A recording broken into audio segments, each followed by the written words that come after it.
انہوں نے ماڈل بنایا گنبد خضرا والا، انہوں نے ماڈل بنایا صلیب والا. اس صلیب کے ماڈل کو انہوں نے اپنے چرچ میں لگایا، اپنی دکانوں میں لگایا، اپنے مکان میں لگایا، اپنی جیب پہ لگایا، اپنے لاکٹ میں لگایا، اپنے گھروں کے اندر لگایا. انہوں نے یہی ماڈل گنبد خضرا والا اپنے گھروں میں لگایا، جلوس کے اندر لگایا، اپنی عبادت گاہوں میں لگایا، اپنے گھروں میں لگایا، ہر جگہ لگایا. جبکہ دونوں ماڈل کے اندر مطابقتیں اشارہ ہے موت کی طرف. صلیب کس کا علامت ہے؟ موت کی علامت ہے کہ انہیں صلیب دی گئی، صلیب دی گئی، صلیب موت کی علامت ہے.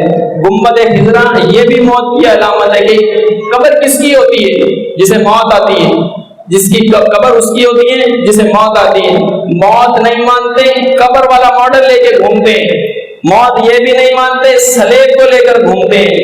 اور پھر جیسے انہوں نے صلیب کا ماڈل بنایا، انہوں نے نالین کا ماڈل بنایا.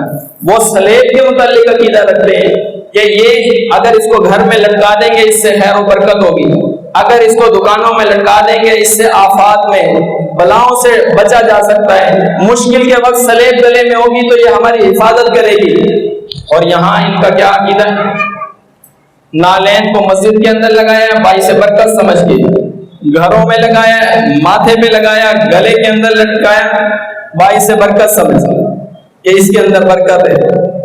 اسی راستے پہ اب دونوں گروہوں نے، نصارہ نے بھی اور بریلویت نے بھی، دونوں نے اپنے اپنے نبی کی قبر کو سجدہ گاہ بنایا اور دونوں نے ایک ہی راستے کو اپنایا. اسی بات کو نبی علیہ السلام نے محسوس کیا کہ میری امت کہیں ان کے نقش قدم پہ نہ چلنے لگ جائے، ان سے متاثر نہ ہو جائے. اور فرمایا دیکھو ان لوگوں کی طرح نہ ہو جانا. قرآن یہی کہہ رہا ہے وَلَا تَكُونُوا كَالَّذِينَ، ان لوگوں کی طرح نہ ہو جانا جن لوگوں نے اختلاف کیا، جنہوں نے تفرقہ ڈالا. من بعد ما جاءهم البینات، کے واضح احکام ان کے اندر آ گئے تھے، واضح دلائل ان کے پاس آ گئے تھے، انہوں نے منہ پھیر لیا ان سے.